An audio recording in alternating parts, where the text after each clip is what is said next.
형평사 운동이라는 것이 있었습니다. 1923년부터 있었던 그때 일어났던 백정들의 신분 해방 운동입니다.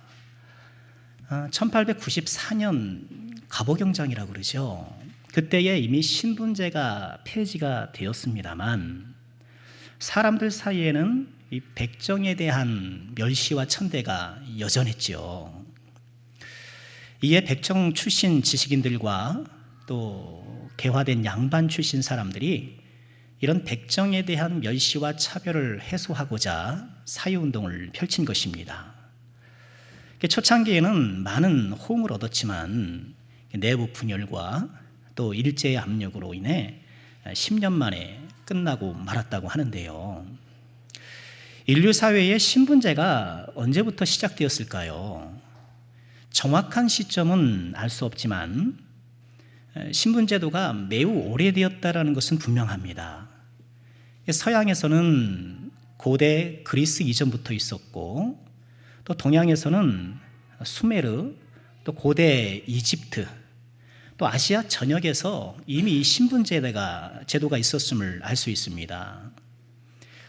인류 최초의 성문법을 알려져 있죠. 주전 2100년에 기록된 우르남무법전이라는 곳에는 노예가 자유인과 결혼하면 장남을 그 주인에게 보내야 한다, 이런 내용이 있어요. 그 외에도 노예 관련 법규들이 더 있는데 주전 2100년에 있었던 이 법전에도, 이 성문법에도 노예가 등장을 해요.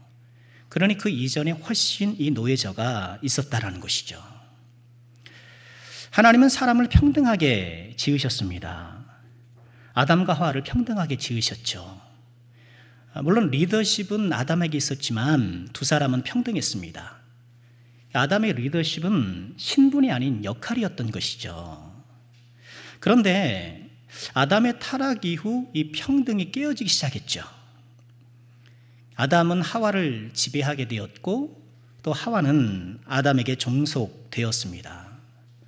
이런 지배 종속 관계의 이 깨어진 평등은 이후 사회 전반으로 확대되었고요.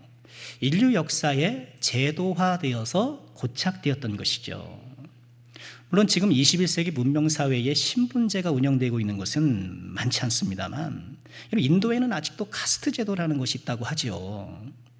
신분제로 사람을 이렇게 차별했던 인류의 역사가 사실 지금까지도 진행되고 있는 것이죠. 이런 신분제도 속에서 가장 어렵고 비참한 사람은 단연 최하위층인 종이었죠. 종은 자기 결정권이 없고 또 철저하게 주인의 도구가 되었고요. 가장 힘든 노동일에 내몰렸고 또 어지간해서는 종의 신분을 벗어날 수가 없었어요. 종 가운데 특히 여종의 어려움이 더 컸는데요. 이런 고된 노동은 당연한 일이고 자기 의지와 상관없이 주인의 대리모가 되기도 했습니다. 오늘 본문에서 우리는 주인을 위해 대리모가 되어서 큰 고충을 겪게 되는 한 여인을 만나게 되죠. 바로 사라의 여종 하갈입니다. 어떤 일이 있었을까요? 우리 함께 좀 살펴보면서 은혜를 나누고자 하는데요. 자, 오늘 이야기의 발단은 1절이 전하는 것처럼 아브라함과 사라 사이에 후손이 없다는 것으로부터 시작됩니다. 아브라함의 아내 사라가 출산하지 못했다라고 이 상황을 설명하고 있는데요. 우리가 지금 이전까지 살펴보았던 것처럼 하나님이 아브라함을 처음 찾아오셨을 때에 두 가지 복을 약속하셨죠. 땅을 주리라. 그리고 또 무엇을 주리라? 후손을 주리라. 이런 약속을 해주셨어요. 그런데 이 두 가지 약속 가운데에 땅을 주시겠다라는 약속은 그래도 어느 정도 실현된 것으로 보여요.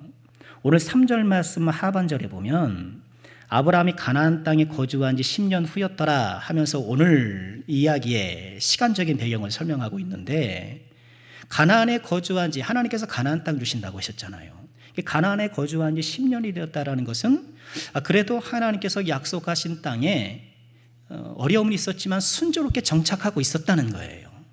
땅을 주겠다는 약속은 그래도 어느 정도 실현되고 있었는데, 후손을 주신다는 약속은 10년이 지나도 그림자도 안 보이는 거예요.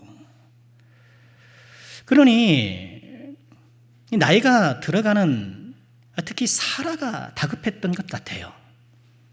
본인의 그런 생물학적 능력이 머지않아 끝나게 될 거라는 것을 짐작하지 않았겠습니까? 그래서 오늘 우리가 읽은 말씀처럼 여종 하갈을 대리모로 아브라함에게 드리기로 그렇게 계획을 합니다.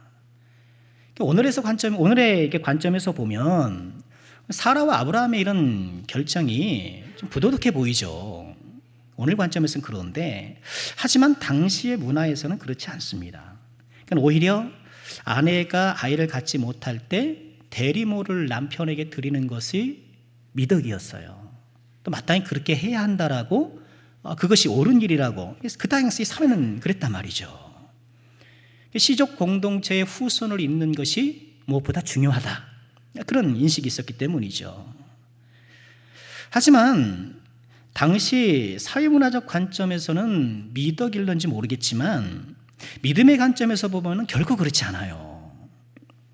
오늘 본문의 사라와 아브라함의 결정은 물론 오늘 본문 말씀에서 직접적으로 평가하진 않지만, 잘못했다, 죄다 이렇게 직접적으로 평가하지 않지만 매우 잘못되었다라고 강력하게 암시해요. 자, 2절 하반절에 보면 이렇게 말씀을 하죠. 내가 혹 그로 말미암아 자녀를 얻을까 하노라 하매, 사라가 제안을 하고요. 그랬더니 아브라함이 사라의 말을 들었다, 이렇게 전합니다. 아브라함이 사라의 말을 들었다, 이 표현은요, 창세기 3장 타락장에서 하나님이 아담을 책망하실 때 했던 말씀과 쏙 빼어 닮아 있어요. 아담에게 하나님께서 뭐라 그러셨나요? 내가 내 아내의 말을 듣고 먹지 말란 나무 열매를 먹었다. 아내의 말을 들었다. 근데 여기서 강조점은 아내, 사례, 여기 그 인물에 있지 않아요. 하나님 말씀을 안 들었다라는 거죠. 거기 있는 것이고요. 자, 그리고 오늘 6절 말씀에 보면 아브라함의 아내 사레가 그 여종 애굽 사람 하갈을 데려다가 그 남편 아브라함에게 첩으로 줬다. 데려다가 줬다, 이렇게 이야기를 하는데, 이 표현 역시 하와가 선악과 열매를 따먹고 남편에게 줬다는 이 창세기 3장 6절과 동일한 표현이에요. 3장 6절에 그렇게 되어 있죠. 여자가 그 열매를 따먹고 자기와 함께는 남편에게도 주었다. 근데 3장 6절, 창세기 3장 6절에서는 따먹었다고 이렇게 얘기되어 있는데, 오늘 이 3절에 나오는 이 데려다가 똑같은 단어예요. 취하다라는 단어예요. 무엇을 취해서 남편에게 주는 것, 무엇을 가져다가 남편에 주는 것, 이게 똑같은 동사이고, 심지어는 동사의 형태까지 똑같아요. 형태까지 똑같다라는 것은 우리 그러잖아요. 먹었습니다와 먹을 것입니다. 이것은 똑같은 의미지만 형태가 다르잖아요. 그런데 이 동사들은 형태조차 똑같은 거예요. 그러니 지금 이 창세기를 누가 기록했죠? 모세가 기록했어요. 모세가 하나님의 영광을 받아 기록했는데, 이 창세기를 기록한 모세는 오늘 본문의 사라와 아브라함의 행위를 창세기 3장의 아담과 하와의 행위와 비교하고요, 이 사라와 아브라함의 행위가 이 아담과 하와의 행위처럼 일종의 타락이었다라고 얘기를 하는 거예요. 창세기 타락장의 용어들, 그것들을 사용하여서 지금 사라와 아브라함의 일을 지금 기술해 나가고 있는 것이거든요. 지난주에 우리는 아브라함의 성장하는 믿음을 보았어요. 그래서 그가 쭉쭉 성장하는 믿음을 보았는데, 아니 또 오늘은 또 타락하는 모습을 보게 되네요. 실수하는 모습을 보게 되네요. 아브라함이 오늘 본문의 결정이 더욱 실망스러운 것은, 우리가 15장은 지금 점프를 했습니다만 앞서 15장 때문에 더욱더 그래요. 자, 15장도 어떤 내용이냐 하면은요, 상황이 비슷해요. 아브라함이 후사가 없는 문제를 하나님 앞에 나아가요. 하나님, 저 후사가 없습니다. 주신다고 했는데, 이 다메섹 사람 엘리에셀 자기 집의 종이거든요. 이 사람이 후사가 되어야 됩니까? 이렇게 얘기를 해요. 후사가 없는 것 때문에 하나님 앞에 나아가니까 하나님께서 아브라함을 이끌고 이렇게 말씀을 하셔요. 창세기 15장 5절, 유명한 말씀이죠. 그를 이끌고 밖으로 나가 이르시되 하늘을 우러러 뭇별을 셀 수 있나 봐라. 또 그에게 이르시되 내 자손이 이와 같으리라. 별을 봐라, 별을 봐라. 내 자손이 저 별처럼 많을 거야. 별을 셀 수 있다면 네 자손도 셀 수 있을 거야. 이렇게 다시 한번 말씀해 주시고, 또 이렇게 말씀해 주셨을 뿐만 아니라 이어지는 창세기 15장의 내용을 보면 하나님께서 쪼갠 고기 사이로 지나가셔서 이 약속을 아주 확실하게 이야기하셔요.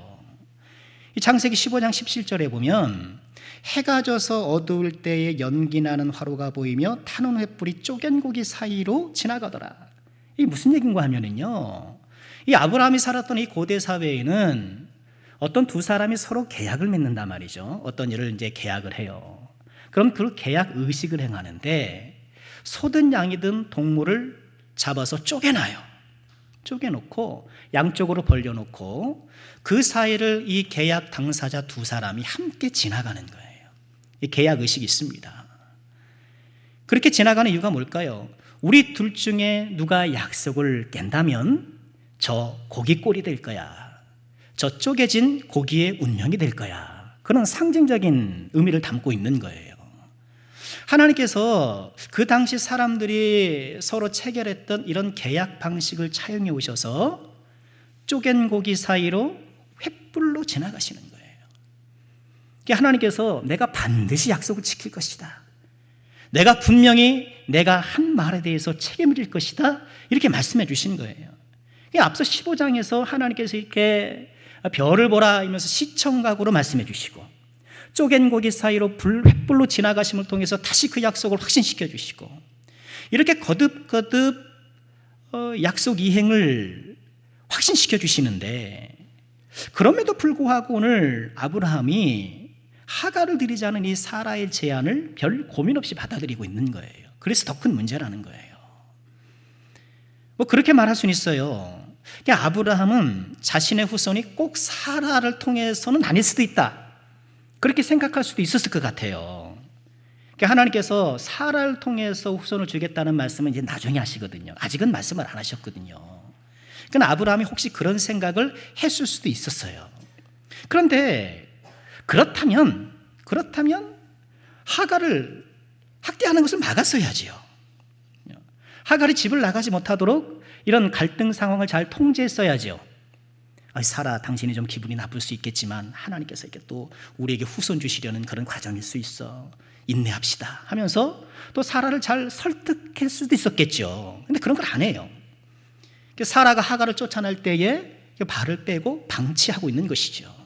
그러니까 아브라함의 이런 행위, 그리고 사라의 이런 행위를 보면 조금도 믿음이 보이질 않는 거예요. 그동안 하나님과 함께 했었던 그 믿음이 뭔가 무슨 일인지 지금 이 순간에는 그 믿음이 작동하지 않는 거예요. 믿음이 마비된 거예요. 횃불이 쪼갠 고기 사이를 지나가는 걸 보아도, 하늘의 뭇별을 보고 하나님께서 주시는 말씀을 보아도 죄인은 죄인인 거예요. 우리가 이걸 깨달아야 돼요.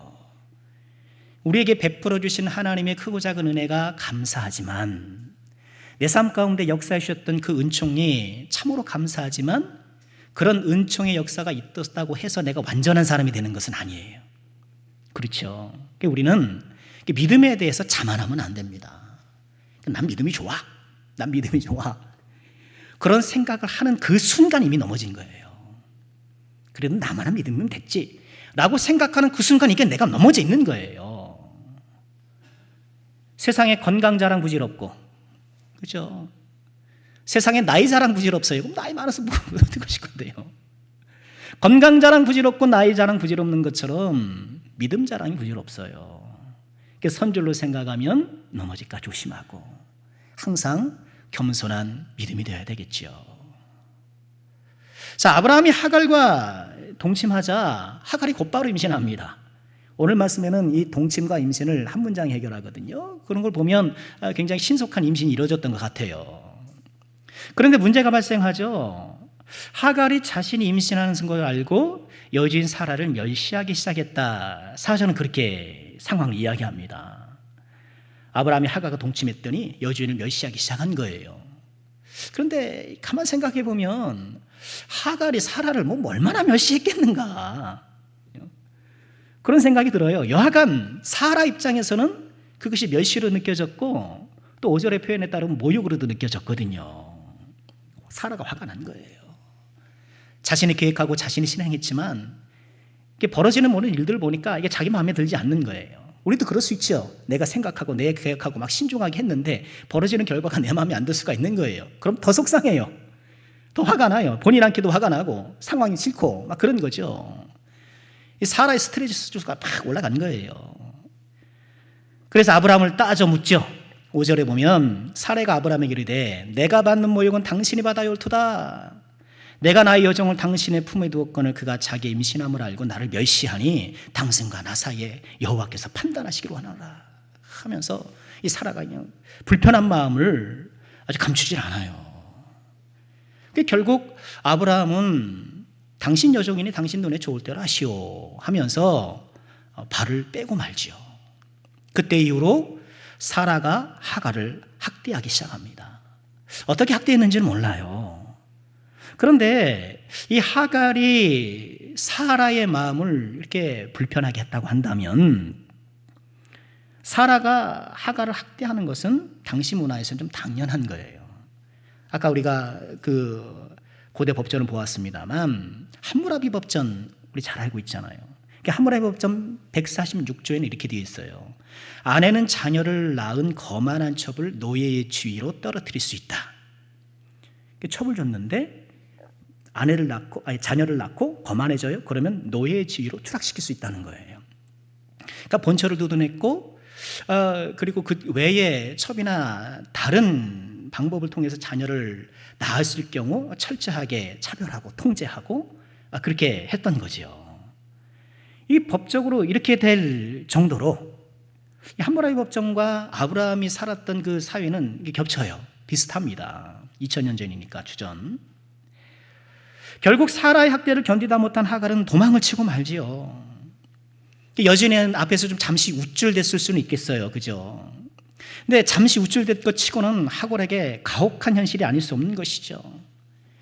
도망 나온 하갈은 고향 애굽으로 향합니다. 애굽 출신이거든요.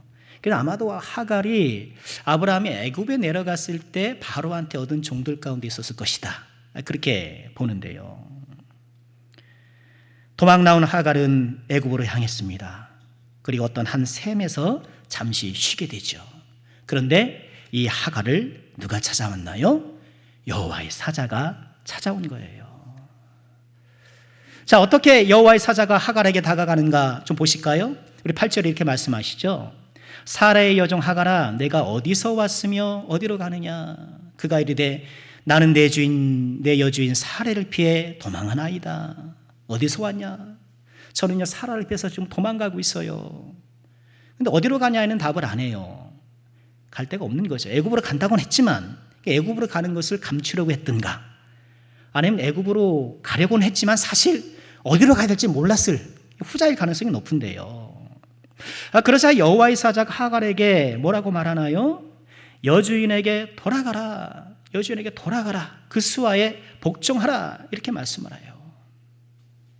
뿐만 아니라 10절에 본 여호와의 사자가 이르되 내가 내 씨를 크게 번성하여 그 수가 많아 셀 수 없게 하리라 하면서 후손이 번성할 것을 약속해 주시고 또 11절에 보면 여호와의 사자가 또 그에게 이르되 내가 임신하였은즉 아들을 낳으리니 그 이름을 이스마엘이라 하라. 이는 여호와께서 내 고통을 들으셨습니다. 출산을 예고하고 그리고 출생하는 아이의 이름을 지정해 주는 이 수태고지의 첫째 사례가 되는 거예요. 이스마엘이 그래요. 또 12절에 보면 그가 사람들 중에 들나귀처럼 되리라. 그의 손이 모든 사람을 치겠고 모든 사람의 손이 그를 칠 것이다. 모든 형제와 대항해서 살리라. 아마도 이 이스마엘의 삶이 뭔가 좀 다른 사람과 부딪히고 이렇게 치고받고 하는 그런 좀 거친 삶이 될 거라고 이렇게 말씀을 해요. 그러나 들나귀처럼 내리라는 얘기를 해요. 들나귀처럼 자유롭게 거라는 거예요. 아마 하갈에게 이 비유가 쏙 들어왔을 것 같아요. 왜요? 본인은 늘 매여 있었잖아요. 늘 묶여 있었잖아요. 자기 결정권 없이 주인에게 끌려다니며 그 평생 그렇게 살아왔는데 내 아들은 들나귀처럼 자유롭게 살아가리라. 아이고 반가운 이야기인 것이죠. 이처럼 사라를 피해서 도망 나와서 광야 어떤 샘 곁에서 지금 잠시 목을 축이고 있는 이 하갈을 여호와의 사자가 만나 주신 거예요. 이 여호와의 사자를 만난 하갈이 어떻게 반응하나요? 13절에 보면 이렇게 말씀을 해요. 하갈이 자기에게 이르신 여호와 이름을 나를 살피시는 하나님이라 하였으니 이는 내가 어떻게 여기서 나를 살피시는 하나님을 배웠는가. 지금 여호와의 사자가 하갈에게 찾아왔잖아요. 그리고 하갈에게 돌아가라. 네 아들이 많은 수로 번성할 것이다. 이렇게 될 것이다. 이름도 이스마엘로 하라. 이렇게 잔뜩 말씀해 주시는데 이 하나님을 만난 후에 사라는 이 하갈은 뭐라고 얘기를 합니까? 그 하나님을 일컬어 나를 살피시는 하나님 그렇게 얘기를 하는 거예요. 나를 살피시는 하나님. 자, 왜 하갈은 지금 자신을 찾아오시는 이 하나님을 나를 살피시는 하나님이라고 얘기를 할까요? 그것은 지금 자신을 찾아오신 하나님이 유일하게 자신을 살펴주시는 사람이기 때문에 그래요. 하갈의 심정이 어떻겠습니까? 자기 의사와 상관없이 주인의 아이를 가졌고 잠시 우쭐댔다고 가혹한 학대를 받고 도망치는 거예요. 그 심정이 어떻겠습니까? 현실을 벗어나고 도피하는 거예요. 애굽으로 지금 발걸음을 정하긴 했지만 누가 그를 환영해 주겠어요? 환영해 줄 사람이 있긴 하겠는 거예요? 오갈 데 없는 이 고통스러운 지금 이 갈 곳 없는 처지, 무엇보다 지금 자기 뱃속에 있는 그 아이의 미래가 걱정되지 않겠습니까? 이 불안한 미래. 그런데 이런 하갈의 처지를 누가 살펴주셔요? 하나님이 살펴주시는 거예요. 하갈은 지금까지 누가 나를 살펴주는 것을 경험해보지 못했어요. 종으로 나고 자란 하갈을 누가 살펴주겠습니까? 오늘 믿음의 조상 아브라함과 사라도 하갈을 살펴주지 않아요. 믿음의 조상들이고 하나님을 아는 사람들이지만 하갈을 대할 때는 철저히 그 시대 문화 방식으로 대해요. 그래요. 여기서도 우리의 모습이 비춰지지 않습니까? 하나님을 대할 때는 횃불이 쪼갠 고기 사이로 지나갈 때는 있는 것 같고 충만한 것 같고, 그런데 정작 하갈을 대할 때는 세상 방식으로 대하더라는 거예요. 쪼갠 고기 횃불은 쪼갠 고기 횃불이고 사라를 대하는 건, 여종을 대하는 건 또 여종을 대하는 방식이 있는 거예요. 교회는 교회고 직장은 직장인 거예요. 이런 이중적인 모습이 지금 아브라함에게 비춰지고 있는 거예요. 하갈을 조금도 살펴주지 않아요. 그저 지금 후사가 없다라고는 자기 현실의 문제만 살필 뿐이에요. 자기 문제만 살피지 지금의 하갈이 어떤 마음이며 어떤 고충을 당하고 있을지는 그들의 안중이 없는 거예요. 그런데 이 하갈을 누가 살펴주시는 거예요? 하나님이 살펴주시는 거예요. 우리도 그렇잖아요. 내가 어렵고 힘들 때 뭔가 큰 도움은 아니더라도 누가 함께 마음 써주고 나를 생각해 주는 것만으로도 고맙잖아요. 나를 생각해 주는 것만으로도. 지금 황망하게 도망친, 그래서 갈 곳 없이 방황하고 있는 이 하갈, 아무도 그를 돌아보지 않고 아무도 그를 생각해 주지 않는 그 터에 하나님이 하갈을 살펴주시고 하나님께서 바라보고 계셨던 거예요. 또한 이 여호와의 사자는 하갈의 형편을 면밀히 살펴보실 뿐만 아니라 가장 적절하고도 좋은 대안을 제시해요. 우리가 본 것처럼 여호와의 사자가 하갈에게 뭐라고 얘기하시나요? 내 여주인에게 돌아가서 그의 수하에 복종하라라고 얘기를 해요. 수하에 복종하라. 이건 어떻게 생각하십니까? 아니, 오죽하면 도망쳤겠습니까? 종으로 나고 자랐는데 내가 무시당하고 내가 이용당하는 건 내 뼈에 지금 뭐 다 익혀져 있고 뭐 그거 가지고 내가 스트레스 받을 일 아닌데, 그렇게 날 때부터 종으로 나고 자란 이 사람이 오죽하면 도망갔겠느냐는 거예요. 그런데 그로 다시 들어가라. 그게 좀 대안입니까? 매정합니다. 사라 편만 드십니까? 그런데요, 가만 생각해 보면 지금 하갈의 처지에서는 사라에게 돌아가는 거 최선이에요. 도망 나와서 지금 애굽으로 가겠다고 길을 잡기는 했지만 애굽에서 누가 나를 반겨줘요? 부모가 있다 한들 부모도 필경 종일 텐데 신분제도는 세습되잖아요. 그런 마찬가지 종인 부모가 하갈을 살펴줄 여유가 있겠어요? 또 그 부모가 살아있기는 한가? 있기는 한가? 그것도 불확실하잖아요. 지금 하갈에게 가장 좋은 것은 좀 좋은 남자 만나서 새 출발하는 것 아니겠습니까? 그런데 다른 사람의 애를 가지고 있으니 어떤 남자가 환영하고 받아주겠느냐는 거예요. 무엇보다 당장 그 아이는 어디서 날 건데요? 길에서 날 수가 없잖아요. 어떻게 할 건데요?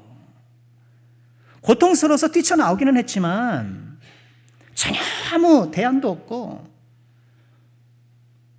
특히나 도망친 노예는 안전을 보장받기 어려워요. 약점 잡혀서 이용만 당하고, 그럴 가능성이 매우 높아요. 지금 하갈에게 가장 좋은 최선의 방법은 다시 돌아가는 거예요.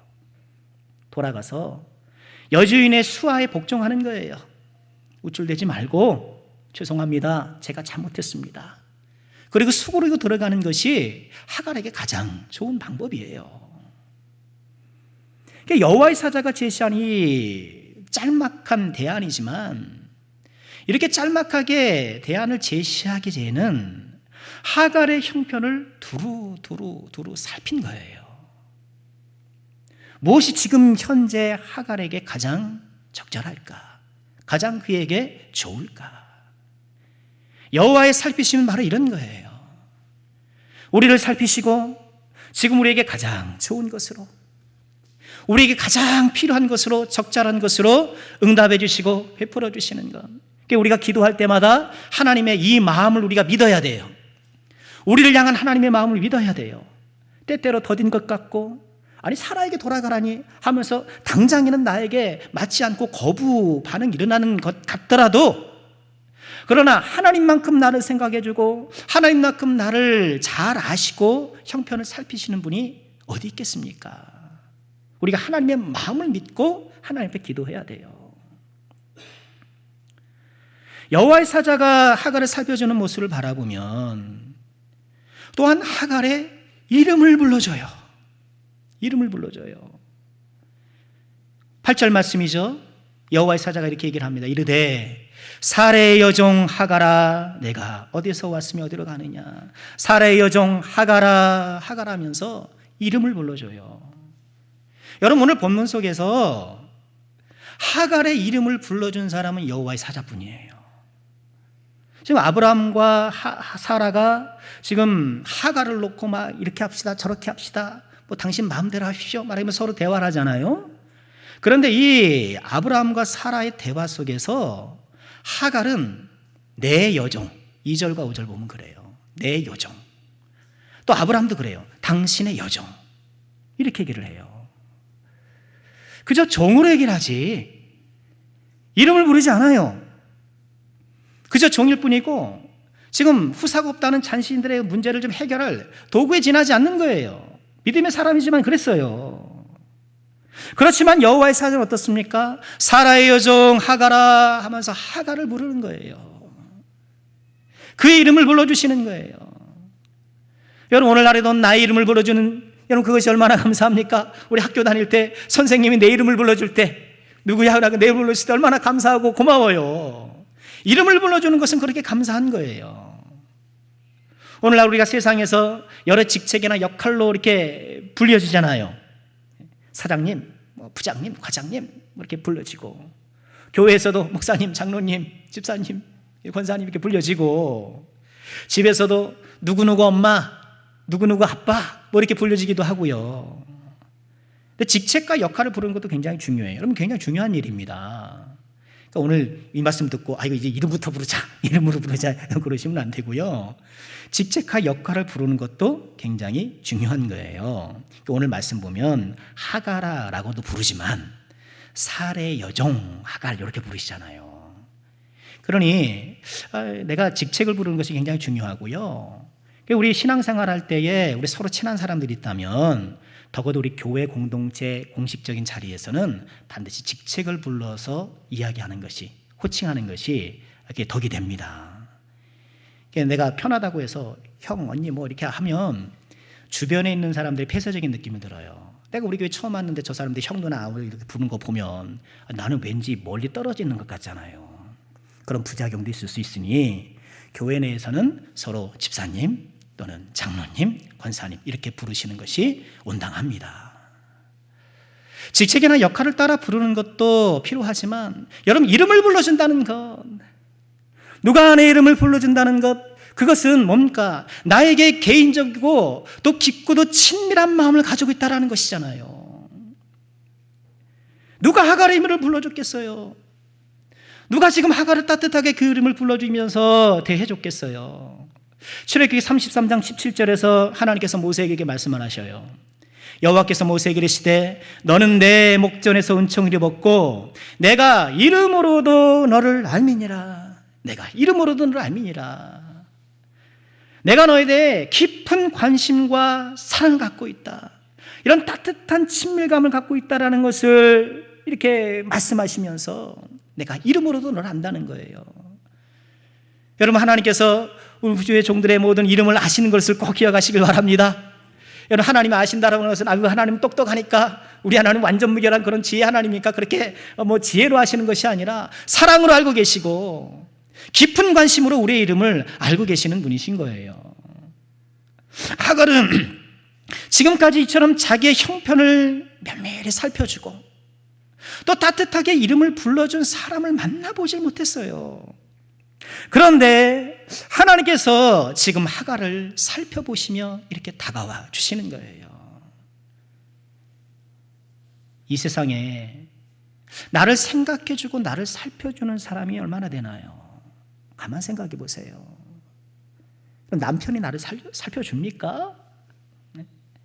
아내가 내 형편을 깊이 이해해 줍니까? 남들보다는 좀 나을 수 있겠죠. 그래도 보면 남들보다도 못할 때가 많아요. 저는 남편, 남들보다 못할 때도 있는 거예요. 부부는 가장 가까이에 있는 타인, 자녀들에게 우리가 그렇게 마음 쓰고 물질을 쏟아붓는데 자녀들이 마음과 형편을 깊이 헤아려 주던가요? 부모를 깊이 헤아리는 자녀가 많지 않아요. 사랑은 언제나 내리사랑이에요. 흘러내려간 물이 다시 올라오는 법이 없는 것처럼 내려가는 사랑만큼 올라오는 사랑은 없어요. 부모님도 아시잖아요. 그러니 부모가 사랑할 때는 어때요? 이 사랑이 다시는 안 온다고 생각하고 사랑하셔야 되는 거예요. 마음 알아주는 거는 됐고 네 앞가림 잘하고 평안하게 사는 게 그게 도와주는 거죠. 그나마 부모님의 보살핌이 최고죠. 부모님의 보살핌. 그런데 부모라고 또 다 이렇게 살펴주고 따뜻한 것은 또 아니더라고요. 못된 부모도 적지 않아요. 언론 보도 보세요. 엄마는 다 천사인 줄 알았는데 그렇지 않잖아요. 악마 같은 엄마가 있고, 아빠는 다 든든한 줄 알았는데 웬걸 어린 아이를 압박하는 사람이 막 그런 경우도 있고, 부모에게 받은 상처로 평생 고통하는 사람들이 얼마나 많은데요. 부모님의 보살핌이 따뜻하긴 하지만 영원하지 않아요. 내 평생 몸바쳐 충성하던 직장이 나를 살펴줍니까? 여러분 직장생활 열심히 하시는데 나를 살펴주나요? 나이 들면 떠나야 되고 화려한 가치가 없어지면 가차없이 내보내요. 세상은 냉정합니다. 가만 생각해 보면 이 세상에 누구도 나를 생각해주고 살펴주는 사람이 별로 없어요. 내가 겪고 있는 고통과 외로움과 남몰래 흘리는 눈물과 가슴을 쥐어짜며 신음하는 그 마음의 상처를 누가 살펴주느냐는 거예요. 우리 하나님, 우리 하나님. 그러나 오늘 말씀 우리에게 어떤 하나님을 소개합니까? 나를 살피시는 하나님. 하나님께서 나를 살펴주신다라는 거예요. 지금 자기 문제에만 골몰하는 이 주인들의 이기적인 결정 때문에 그저 따라갈 수 없는 이 하갈, 누구 하나 따뜻하게 그 이름 불러줄 수 없었던 이 하갈을 여호와께서 그 형편을 살피시며 따뜻하게 다가가사 용기 주시고 위로 주시고 동행해 주시는 은혜. 우리 하나님은 나를 살피시는 하나님. 애굽으로 내려가는 길목에서 이름도 모를 샘물에서 목을 축이며 불안한 미래 앞에 방황하는 하갈을 찾아오신 주님께서 오늘 이 광야 같은 인생, 이 샘물을 발견하기 없는 이 건건한 이 땅을 살아가는 저와 여러분을 찾아오셔서 살펴주시고 이끌어주심을 믿으시길 바랍니다. 약속의 자녀도 아닌 하갈을 저렇게 사랑하셨는데, 여러분 하갈이 이렇게 은혜를 받았다고 구원의 자녀가 되는 건 아니잖아요. 하갈이 약속의 후손이 되는 것은 아니잖아요. 이스마엘이 그런 은총을 받는 것은 아니잖아요. 이런 약속의 본 자손이 아닌 하갈조차도 이렇게 살피시는 하나님이 어찌 하나님의 자녀된 저와 여러분을 살피시지 않겠습니까? 현실로 도망치고 싶고 아무도 나를 돌아보지 않는 이 삭막한 세상의 환멸을 느끼고 남몰래 외로움의 눈물을 흘리며 영혼의 깊은 밤을 보내고 있다고 한다면 우리는 지금 누구에게 달려가야겠습니까? 나를 살피시는 하나님, 나를 살피시는 하나님이 내 곁에 계심을 믿고 그 하나님께 나아가시길 주님의 이름으로 축원합니다. 나를 살피시는 하나님께 나아가서 위로를 얻으시고 세상이 할 수 없고 세상이 줄 수 없는 그 참 평강을 누리시는 우리 모든 죄종들 되시기를 주님의 이름으로 축원합니다. 말씀 마치겠습니다. 여호와의 사자를 만난 하갈은 그 만남의 장소 그 샘물에 이름을 붙입니다. 14절 말씀이죠. 그러므로 그 샘을 부엘라헬로이라 불렀으며 그것은 가데스와 베렛 사이에 있더라. 부엘라헬로이, 이 부엘은 우물이라는 뜻이고요, 샘물, 우물이라는 뜻이고요, 라헬은 지금 살아있다 그런 뜻이고, 로이는 나를 살펴보다 그런 뜻이에요. 나를 살피시는 살아있는 자의 우물. 아마 여러분 성경에도 그런 해석이 달려있을 거예요.